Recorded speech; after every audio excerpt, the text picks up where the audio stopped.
Amigas y amigos del programa A Ocho Columnas, bienvenidos todos y todas a un programa más, hoy con una invitada muy especial. El país enfrenta un nuevo reto, el inicio del proceso de vacunación contra esta terrible pandemia de COVID que nos ha azotado al mundo, digamos. Y es todavía mucha la información que necesitamos para poder tener una población altamente informada, altamente preparada para enfrentar algo inédito en la vida de los venezolanos. Por eso tenemos hoy una gran invitada. Ella nos distingue con su visita al programa. Voy a dejar al periodista Rafael Ángel Andrés Galicia, Nobel, periodista zuliano, para que presente el programa, radicado en Santiago de Chile. A ver, estamos en Chile, yo de la República Independiente del Zulia y la profesora, entiendo que está en Caracas. Caracas, sí. Ah, bueno. Lo de República Independiente es una broma, no vaya a ser que Sevilla me vaya a perseguir porque estoy promoviendo la independencia del Zulia. Adelante, Rafael Ángel Andrés. Amigas y amigos del programa 8 Columnas, bienvenidos a una nueva edición de nuestro espacio a través de nuestro canal de YouTube Rafael Galicia TV, que como siempre los invito a suscribirse, darle like y compartirlo con todos sus contactos. Estamos en televisión a través de la señal de Telecolor para toda Maracaibo y para todo el estado Zulia. Estamos en radio a través de la señal de Luz Radio 102.9 FM, la voz de la Universidad del Zulia, en la dirección de la estación Elizabeth Miquilena, en la producción de Luz Radio, Gustavo y Moraima Gutiérrez. Hoy tenemos un programa muy especial. Todos nuestros invitados son muy especiales, como bien lo dice Rafael Galicia, pero hoy continuamos un ciclo de programas para dar a conocer más información sobre la pandemia. Si usted cree, amigo, amiga que nos ve y nos escucha, que es demasiada información, bueno, creo que todavía falta un montón de cosas por saber, porque el mundo se está enfrentando a una enfermedad que mientras ocurre se está investigando. Así que todos los descubrimientos que hemos podido conocer a lo largo de este último año y medio sobre el COVID-19 están en completo desarrollo y qué mejor que los científicos venezolanos para que nos den más luces sobre lo que ha sido y lo que es esta pandemia que azota a nuestro país y al mundo entero desde diciembre del año 2019. Hoy vamos a conversar con Flor Pujol. Ella es viróloga del Instituto Venezolano de Investigaciones Científicas. Ella es licenciada en biología, summa cum laude de la Universidad Simón Bolívar, también con un doctorado magna cum laude del Instituto Venezolano de Investigaciones Científicas del año 1989. Así que estamos con una invitada de lujo para conversar sobre lo que ha sido la pandemia, sobre las investigaciones que se han llevado a cabo en Venezuela, el proceso de vacunación también que empezará en nuestro país en una primera etapa, en una etapa preliminar en febrero y una parte más masiva, digamos, en el mes de abril, y todas las dudas que se nos vayan generando a lo largo de este programa. Pero antes que todo, doctora Pujol, muchas gracias por estos minutos en el programa A Ocho Columnas. Bienvenida. Gracias. Gracias a ustedes por la invitación a participar en este interesante programa. Bueno, muchas gracias, doctora. Yo quiero empezar primero, como gran parte del programa se nos va a ir conversando sobre la pandemia en Venezuela. Quisiera saber cuáles son sus impresiones de lo que ha sido, primero a nivel internacional, el avance de la pandemia de COVID-19, qué investigaciones y qué aportes ha realizado el Instituto Venezolano de Investigaciones Científicas para lograr primero conocer esta enfermedad para poder curarnos, que me parece a mí, sin conocer tanto el tema a profundidad como usted, creo que eso debería ser uno de los primeros pasos para que el mundo pueda erradicar esta enfermedad del virus SARS-CoV-2. No sé cómo está ahorita sus impresiones sobre lo que ha sido la pandemia a nivel internacional y luego nos adentramos en el país. Perfecto, sí, hablemos primero a nivel internacional, en el mundo. Bueno, todavía no se cumple un año del 11 de marzo 2020 que se declaró esta enfermedad una pandemia y en menos de ese año de pandemia ya tenemos acceso no a una, sino a varias vacunas. Yo recuerdo hace 6 meses que nos decíamos, los periodistas preguntaban, doctora, ¿usted cree que vamos a tener una vacuna para final de año? Y uno, no, para quizás el primer trimestre o el segundo trimestre de este año. Y sí, recuerdo. bueno, fabuloso.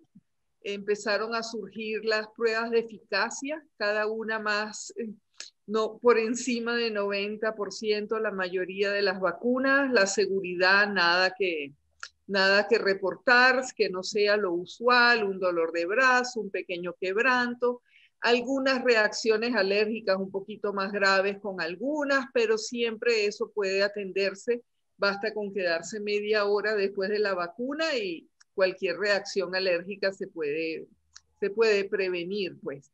Así que, bueno, es prácticamente un milagro, no esperábamos esa eficacia con lo que conocíamos de los coronavirus, etcétera. Así que desde ese punto de vista nos recuerda lo importante que es la investigación científica, no solo para el regocijo del científico, porque el científico es como un artista, ¿no? Disfruta su ciencia, así como el artista disfruta su arte, ¿no? Pero no solo para eso, sino porque, bueno, lleva a frutos tan importantes para la humanidad. Entonces, desde el punto de vista, claro, desde el punto de vista también de salud pública, uno siempre podrá preguntarse, ¿hemos podido contener mejor esta pandemia, evitar que se convirtiera en una pandemia? ¿Hemos debido estar mejor preparados? Siempre quedarán preguntas, ¿no? Claro. Pero en el camino se han ido atendiendo a cada una de estas inquietudes. Y este virus como que se las trae, ya lo sabemos además, porque surgen las vacunas, pero entonces surgen las variantes y entonces las variantes hacen preguntarle a uno, bueno, entonces ¿será que para qué me voy a vacunar? Primero, muchos de los adultos, no, las vacunas son para los niños, yo tengo miedo a vacunarme, me voy a convertir en un transgénico, me va a afectar mi fertilidad. Uno va creyendo todos esos bulos que alimentan más las emociones y que uno no sabe discernir en la información más veraz y más basada en evidencia científica. Y si además llegan las variantes, digo, bueno, ya, no me voy a vacunar. Pues tenemos que aprender en esta infodemia que ha acompañado la pandemia a discernir entre las informaciones de personas, no sé, yo me atrevería a decir malintencionadas o con intereses que uno no entiende, y seguir la información veraz, la que viene de canales oficiales, la que viene de prensa seria.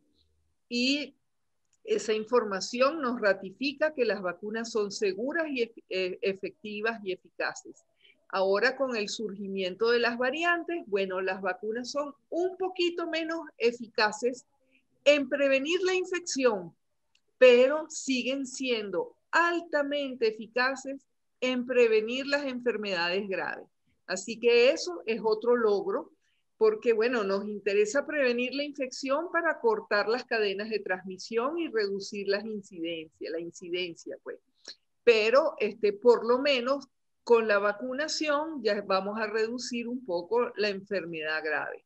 Entonces, bueno, yo pienso que así como se han aplaudido y muy merecidamente aplaudido a todo el personal de salud que ha sufrido y ha dado una batalla heroica en esta pandemia, también los científicos mundialmente merecen también nuestro reconocimiento y nuestros aplausos, y por eso es importante creer en ellos y no creer en personas que parecieran desestimar toda esta información generada, pues.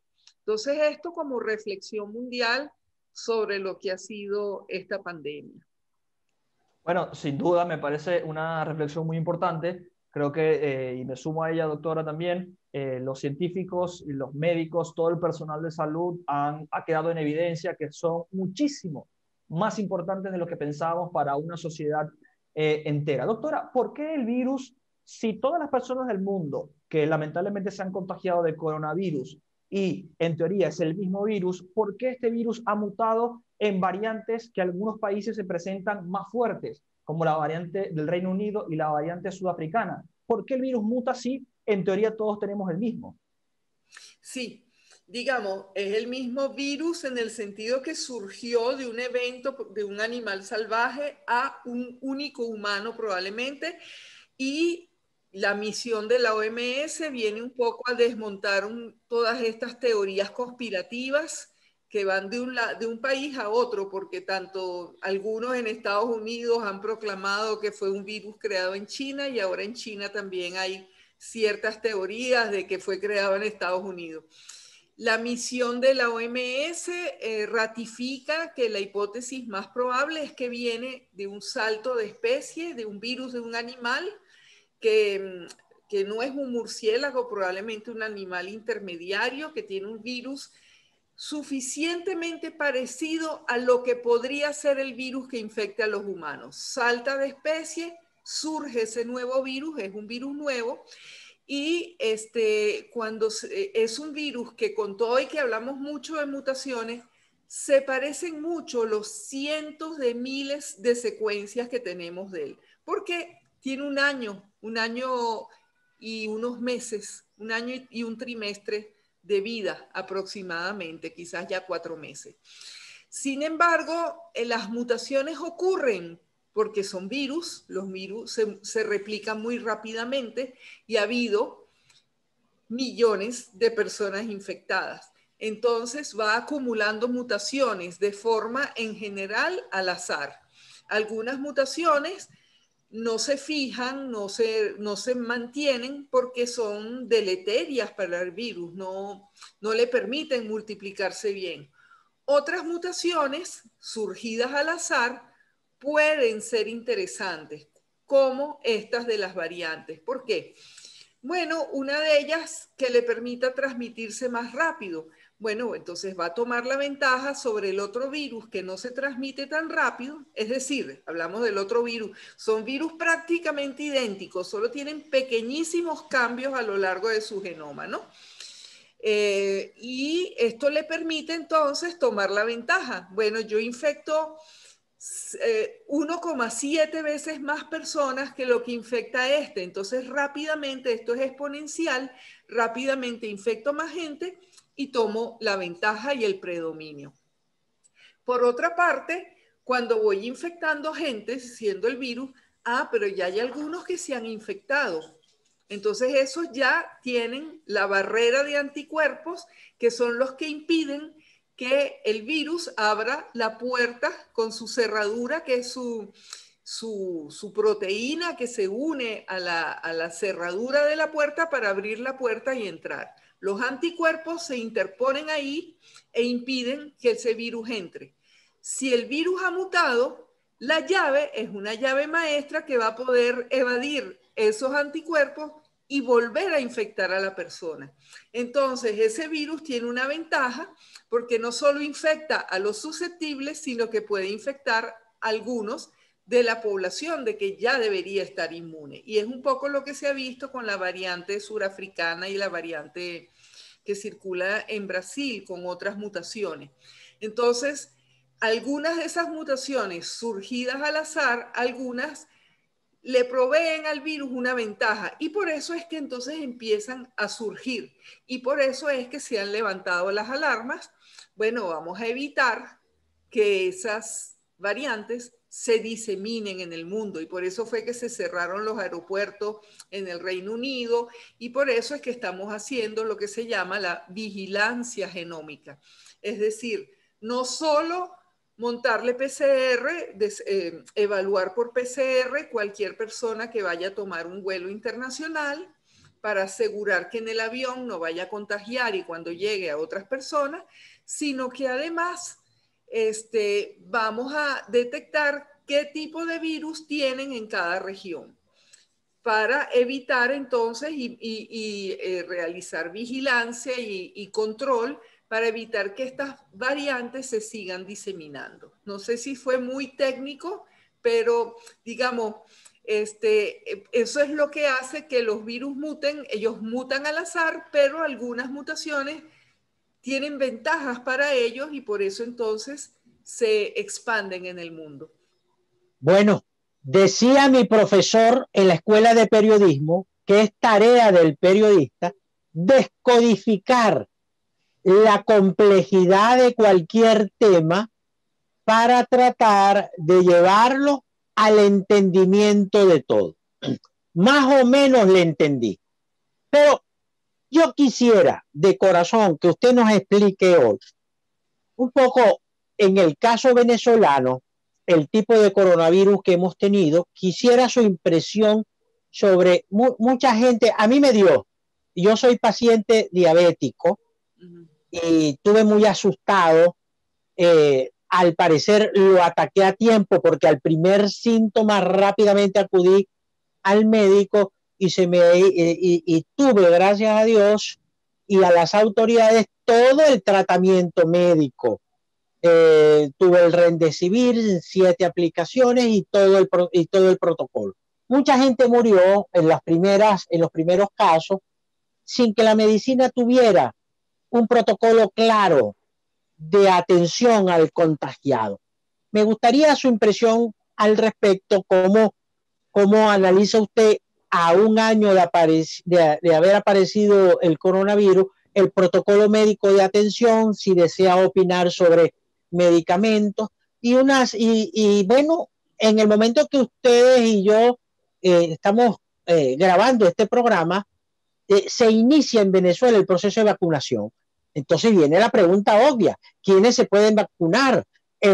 Los viejitos, nosotros los viejitos primero, los diabéticos, los hipertensos, los chiquitos, los escolares, los blancos, los negros, los enfermeros, los médicos. Bueno, hay una discusión de San Quintín. Pues con respecto a este tema me gustaría la opinión científica de una mujer tan calificada como usted.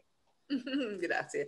Sí, definitivamente a un año también de esta pandemia es impresionante el conocimiento acumulado en aspectos clínicos, y si bien no tenemos un tratamiento antiviral efectivo todavía, sí tenemos tratamientos muy efectivos para controlar los daños causados por la infección. Y esos daños a menudo ni siquiera los hace el virus, sino es nuestra respuesta inmunitaria. Cuando estamos tratando de deshacernos del virus, respondemos de forma exacerbada, con inflamación, es lo que se llama en inmunología la tormenta de citoquinas, aunque suena muy complicado, pero se entiende ese término de tormenta que nos está afectando el pulmón y nos está afectando y nos genera esta neumonía grave. Y un descubrimiento muy importante que hicieron los italianos, para mí este fue un hito: cuando hicieron las autopsias se dieron cuenta que había muchos problemas de trombosis, que eso no se sabía al principio. Y entonces el tratamiento para prevenir estas trombosis masivas que también causaban una gran morbilidad y mortalidad. Si bien tenemos mucho más causas ahorita que al principio, la tasa de letalidad se ha reducido, es decir, el porcentaje de pacientes que mueren ahora en los hospitales es menos con respecto a lo que morían al principio, porque tenemos mejores herramientas, hemos aprendido cómo atenderlos. Entonces, ese es otro gran avance de la medicina en la atención a esta enfermedad. Entonces, con respecto a las vacunas, no podemos sino alegrarnos de tener acceso y la entrada de la vacuna. Una pregunta que hacíamos era hace 6 meses, ¿cuándo estarán listas las vacunas? La pregunta ahora es, ¿cuál sería mi vacuna favorita? Y entonces la mejor respuesta es la que me pueda poner. porque todas han resultado bastante efectivas. Entonces, si yo viviera en Estados Unidos, bueno, me gustaría la Pfizer, la Moderna, porque además la Moderna tiene un nombre muy lindo y yo como bióloga, una vacuna basada en ARN suena muy excitante, pero esas no son forzosamente las mejores vacunas para un país donde la cadena de frío, estas tienen que ser conservadas a -70, entonces complica, por ejemplo, la Pfizer, el mantenerlas, sabemos que están los apagones, etcétera. Entonces, quizás hay otras vacunas. En el caso de la vacuna Sputnik V, deben ser conservadas a -18 grados, a temperaturas más frías que -18. Ya esos son los freezer horizontales que tenemos hasta para uso doméstico, no las neveras clásicas, pero sí los freezer llegan a -20. Entonces ya eso simplifica enormemente, por ejemplo, lo que es la conservación de las vacunas. Ya después, una dosis, 2 dosis, la mayoría son de 2 dosis. Así que lo que tenemos es que todos perderle el miedo. Los adultos latinoamericanos que no tienen mucha experiencia en vacuna, no, las vacunas son para los niños. Bueno, ahora las vacunas son para nosotros. Los niños son los últimos en que van a tener que vacunarse. Y obviamente la prioridad prácticamente en todos los países es el personal de salud, porque es el primer frente de batalla y hemos sabido de muchas lamentables pérdidas en ese preciado personal. Ajá, disculpe, continúe, que no la quiero interrumpir. No, luego entonces es importante establecer un plan de vacunación. Eso, cada país debe establecer su programa de vacunación y su esquema de priorización.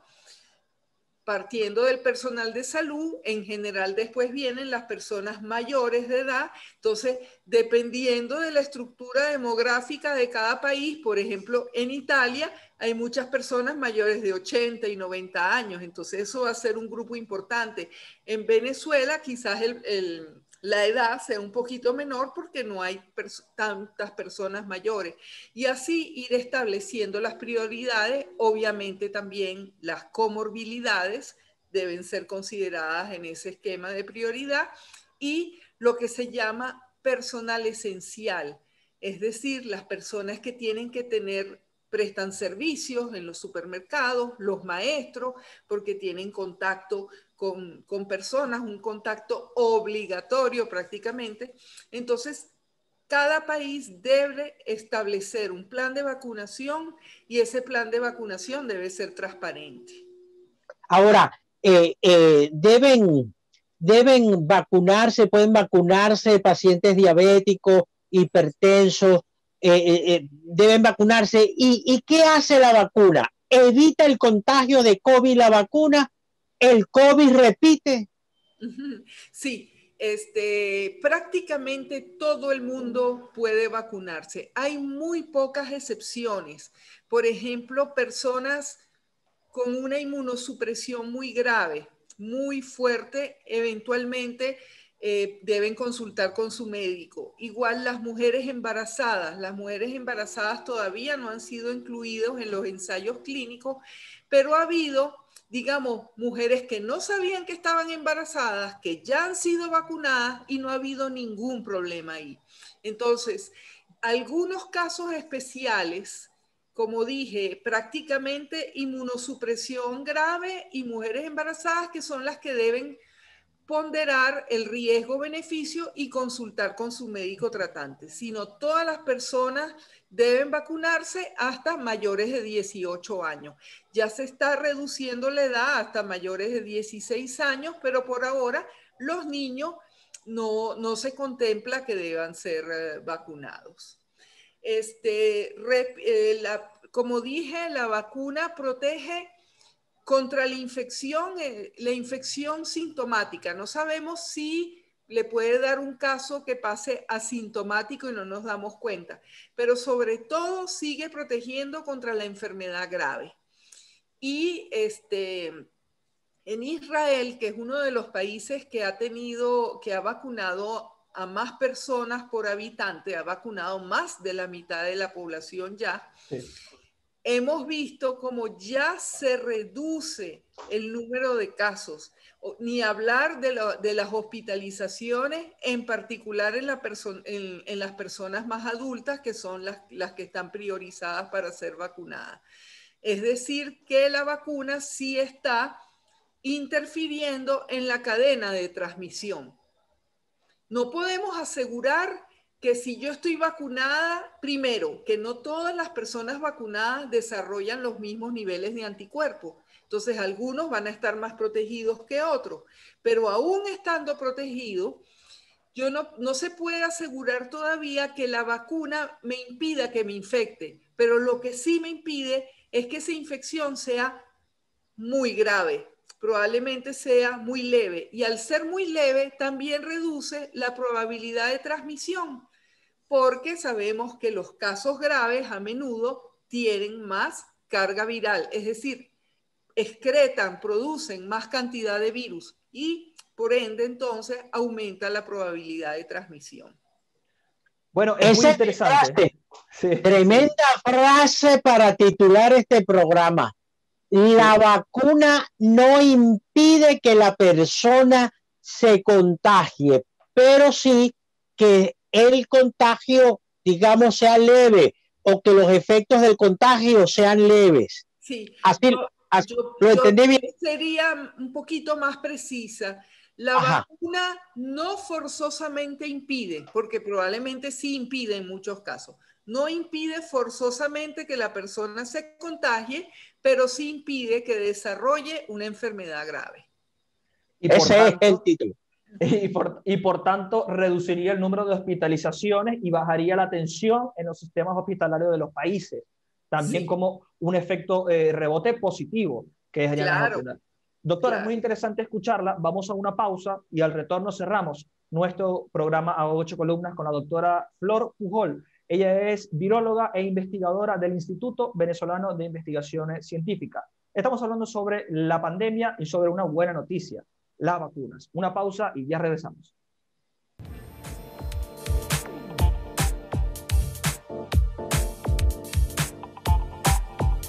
Ya regresamos con A 8 Columnas.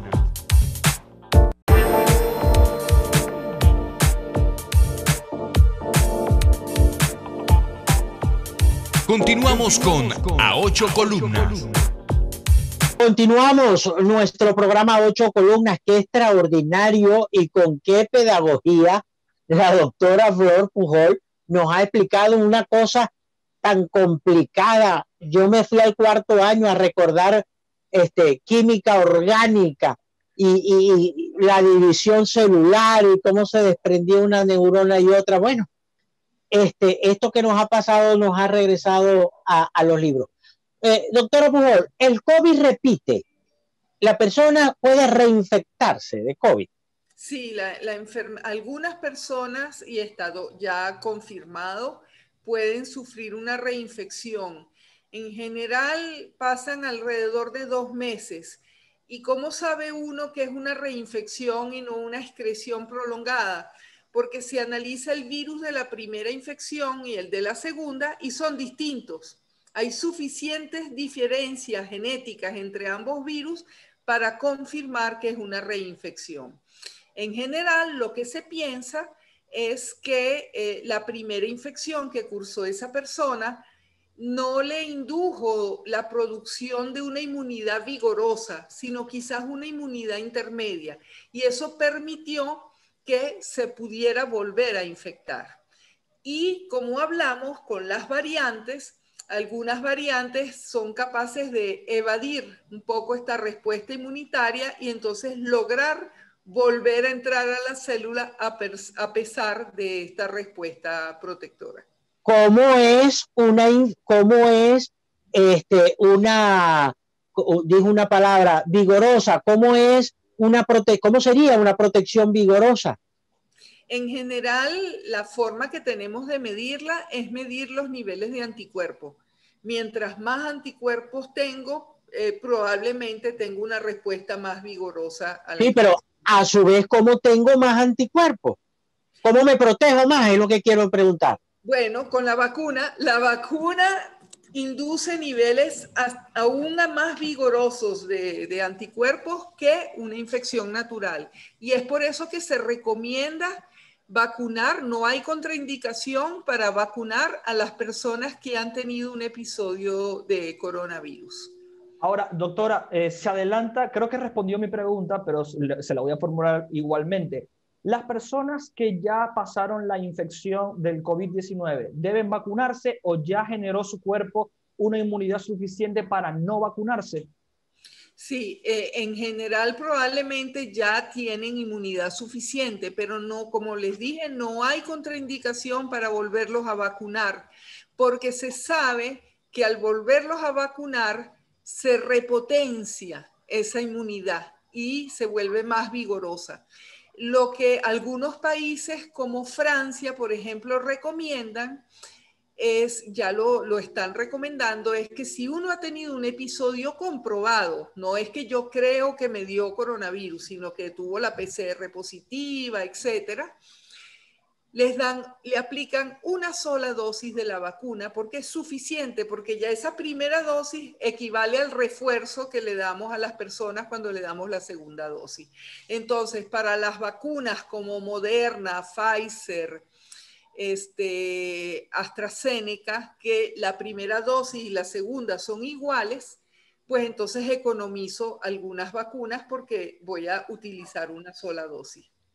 Doctora, hubo un mito al inicio de la aparición de las vacunas sobre la vacuna Sputnik 5 o la vacuna Sputnik V. Sí. Hubo un mito de que ese proyecto no funcionaba, que no había investigaciones. Pues bien, la revista científica de Lancet publica los resultados y parece que baña en prestigio a la vacuna rusa, que va a ser la que recibió Venezuela y con la que iniciará su proceso de vacunación.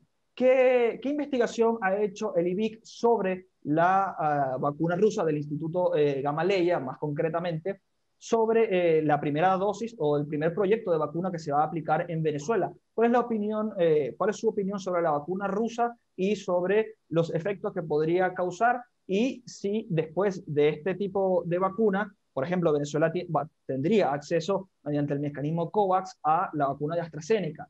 No sé si serían estos dos tipos de vacunas los ideales o si depende de un tipo de población demográfica el tipo de vacuna. Sí, sí, obviamente, digamos, como yo dije, la mejor vacuna es la que me puedo poner, ¿no? Obviamente hay pequeñas diferencias en la eficacia de las vacunas en función de la edad. Como bien lo dijo, ya los resultados de fase 1, 2 y 3 de la vacuna del Instituto Gamaleya, la Sputnik V, han sido publicados en la prestigiosa revista Lancet. Hay algunas preguntas todavía como cuántas personas mayores de 75 años fueron vacunadas, cómo fue la eficacia en ese grupo. Y lo que es igual o más importante que la publicación es el registro en una agencia reguladora. Esta vacuna ha buscado el registro en la Agencia Europea del Medicamento y eso le va a dar como que un... Sí, estamos conversando con la doctora Flor Pujol. Ella es viróloga, investigadora del IVIC. A ver, doctora, se colgó su señal. Ahí parece que ya la recuperamos. Hablaba usted sobre la vacuna rusa y se la hago más sencilla. La gente ya tiene que perder el miedo a la vacuna rusa. Sí, sí. Y en Argentina ha tenido muy buen éxito. Está claro que es una vacuna segura. Y la eficacia, dependiendo un poco del grupo poblacional, podrá variar un poco más, un poco menos. Lo mismo la de AstraZeneca, sabemos que no ha sido tan eficiente contra las variantes. Bueno, esperemos que las variantes no hayan entrado a Venezuela todavía y la idea es vacunar lo más rápidamente posible para reducir las cadenas de transmisión y así evitar que estas variantes se propaguen. En el IVIC no se ha trabajado directamente en evaluación de vacunas, esto lo lleva El doctor Alexis García del Instituto de Inmunología es el coordinador de la fase 3 de la vacuna esta Gamaleya. En el IBIC ha dado un gran apoyo para lo que es el diagnóstico molecular y sigue apoyando al Instituto Nacional de Higiene en esta ardua tarea.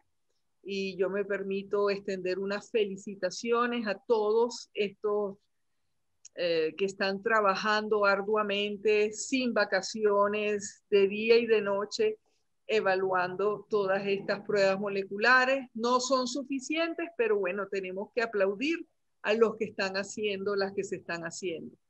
Además, en el IBIC se han hecho, digamos, esto es lo que se llama la vigilancia genómica, la caracterización molecular, es decir, analizar el código genético de los virus que circulan en el país. Y con esa información uno puede tener, por ejemplo, cierta tranquilidad de si está circulando o no las variantes estas en Venezuela, por dar un ejemplo. La otra cosa que tiene la facilidad del IBIC es que tiene un laboratorio de bioseguridad tipo P3, que es un requisito para poder cultivar el virus. Y entonces, cultivar el virus quiere decir in vitro, en células de cultivo, infectarlas con el virus, y esto permite evaluar antivirales, esto permite evaluar los anticuerpos estos de convalecientes, los de suero equino que ha producido Biotecfar, que es una compañía biotecnológica de la Universidad Central, así como produce suero antiofídico, están produciendo suero anticoronavirus causante de la COVID-19. Entonces, para medir la potencia, tenemos que medir los anticuerpos que neutralizan, y esto se hace en estos cultivos. Es, digamos, el IBIC ha logrado lo que se llama en virología el aislamiento viral. Estos son logros que se han hecho en el Instituto Venezolano de Investigaciones Científicas. Que está de cumpleaños recientemente, 69 años, ¿no? 62, el 9 de febrero cumplió 62 años. 62, mire, y le damos las gracias porque hay un programa que lleva el nombre del doctor Humberto Fernández Morán, nuestro Humberto Fernández Morán, claro. Hombre, zuliano de gran fuste. Bueno. Sí. Quisiera, antes de tocar otros temas, porque también me interesó el tema de las investigaciones de otros virus que pudieran estar circulando en Venezuela. Doctora, le entendí que según reportes del IBIC, no existe ningún otro tipo de variante de coronavirus en Venezuela, teniendo cerca un tipo de variante que es la que se originó en Manaus, en Brasil. Sí. No Bueno, hay otro tipo, le pregunto. No hay evidencia en este momento. Eso no quiere decir que no haya entrado un caso. Siempre puede pasar algún polizonte, pero digamos, se está haciendo la vigilancia para evaluar si han entrado o no, y hasta ahora no se han encontrado. Bueno, Adelante. No, tengo una queja muy respetuosa para todos los científicos. Digo, ¿por qué no hay una prueba más rápida de gran confiabilidad? ¿Por qué la PCR tarda tanto? Muchos pacientes llegan hasta morir esperando el resultado oficial de si tienen o no tienen COVID. ¿Qué pasa allí, doctora? Lo de una queja es una broma, no lo tome ahí, es más bien es una broma, una observación que yo hago. ¿Por qué no se ha tenido una prueba rápida, confiable, 100% confiable? Bueno, a ver, se colgó la imagen cuando la doctora iba a responder. Son cosas que pasan del internet. La doctora está en Caracas, Rafael Galicia en Brasil, con el tema de la variante, en Maracaibo. Ángeles y arcángeles, griten amén. Adelante, doctora. Me confundí. Doctora, la escuchamos en su respuesta sobre la rapidez de las pruebas PCR y de las pruebas para detectar el virus. Sí, se ha intentado tener pruebas rápidas, por ejemplo, pruebas de antígeno. El problema es que no son tan sensibles, es decir, si el virus está circulando a una muy baja carga, puede ser que no detectemos ese caso. Entonces, por eso es que la PCR sigue siendo la prueba más efectiva. Esta tarda alrededor de 4 o 6 horas, pero está toda la logística del envío de la muestra al laboratorio, el reporte del caso, que obviamente la necesidad de ampliar el número de muestras es una necesidad que todos los países pues, han ido supliendo, y eso es lo que complica, digamos, que no se puedan tener resultados tan rápidamente. Hay desarrollos, también ha habido desarrollos, como les dije, las pruebas de antígeno. Sé que en el aeropuerto Charles de Gaulle en París hacían la prueba LAMP, que esa demora 40 minutos. Hay unos desarrollos más rápidos. De nuevo, hay que desarrollarlo y estar seguro que no me van a pasar falsos negativos, es decir, personas que están infectadas y que no voy a poder detectar con esa prueba. Entonces es un balance siempre de no escatimar en sensibilidad, aunque demore un poco más de tiempo. Doctora, ¿cuál es la posición oficial del IVIC sobre el Carbativir, que ha sido el medicamento que ha presentado el presidente Maduro como uno de los principales medicamentos y que combatiría casi en un 100% al coronavirus, y que recientemente dio a conocer el presidente y que iba a dar más detalles? No sé cuál es la posición oficial del IVIC ante este medicamento contra el coronavirus. Bueno, la posición oficial con respecto a ese medicamento tendrían que preguntársela a las autoridades del instituto. Nosotros, como asociación de investigadores, podemos decir que este medicamento ha sido evaluado in vitro, lo que hablábamos de las células, la actividad antiviral. Pero esa es la primera etapa. Sabemos que la cloroquina funciona in vitro, sabemos que muchos medicamentos, la famosa ivermectina, en algunas veces ha funcionado in vitro, otras veces no. Después de eso viene un largo camino, que son los famosos ensayos clínicos, así como los tuvimos para las vacunas, fase 1, fase 2, fase 3. Y una vez que se cumplen todos esos estudios, que deben ser estudios aleatorizados, controlados, con un número importante de pacientes, es que vamos a poder avalar, y esto debe ser publicado en revistas, como fue el caso de las vacunas, para entonces poder avalar si los medicamentos son útiles, eficaces o no. Esa parte, por mi parte, yo la desconozco. He oído de que hay ensayos clínicos alentadores, sin embargo, yo no manejo esa información.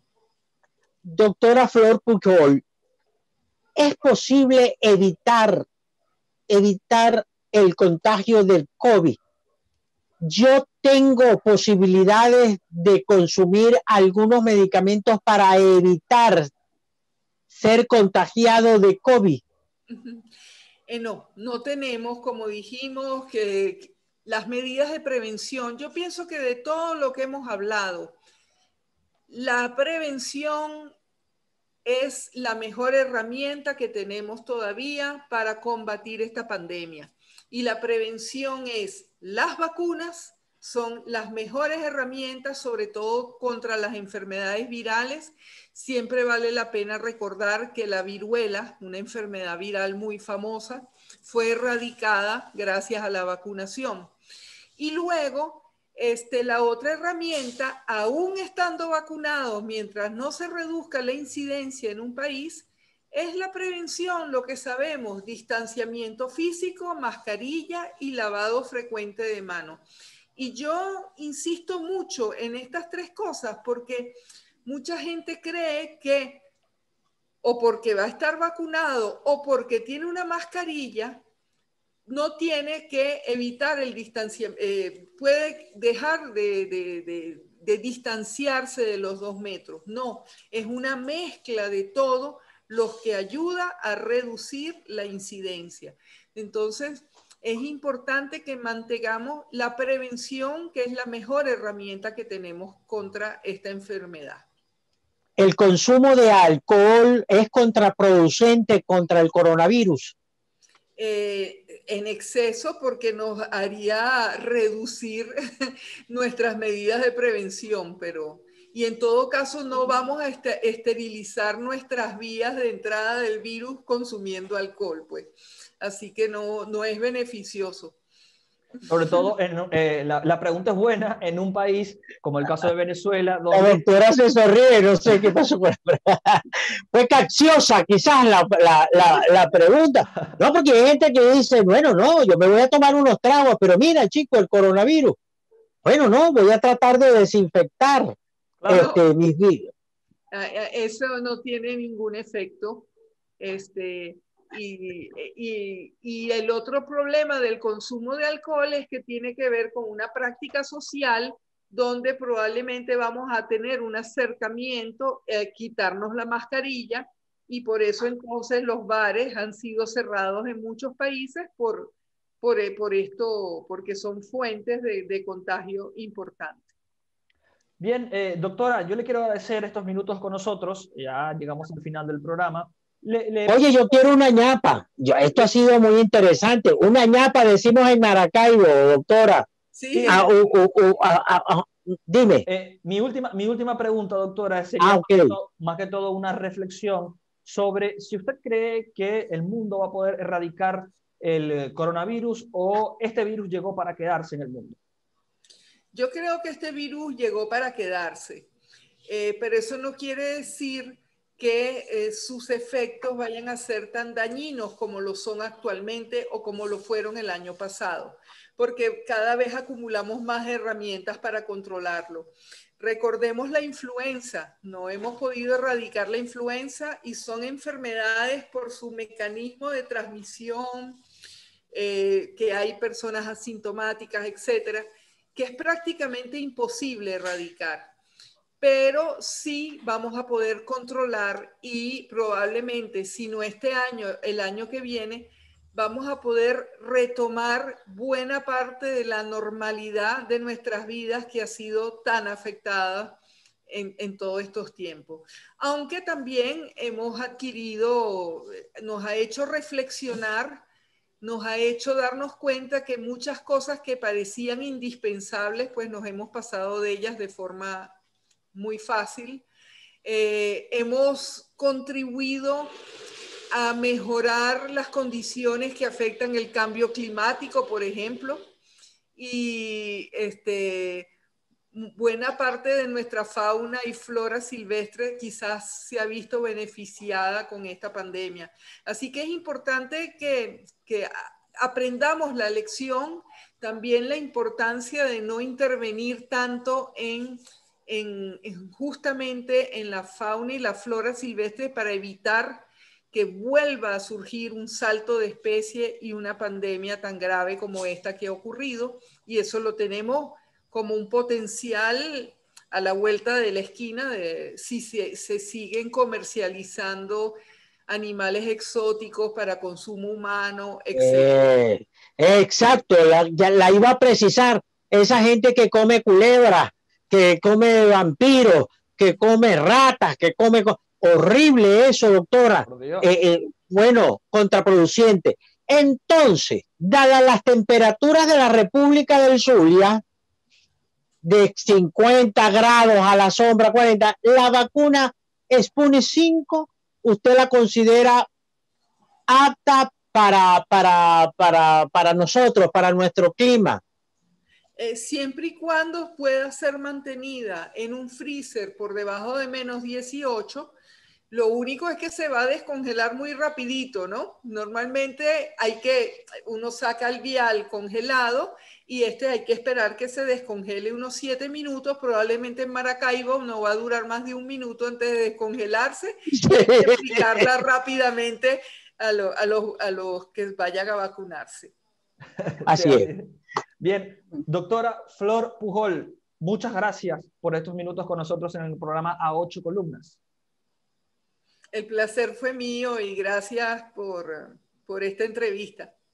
Bueno, y que nos dé una ñapa en una nueva ocasión, otra entrevista para ampliar según cómo evolucione este problema, según cómo evolucionen las cosas, ¿verdad, doctora?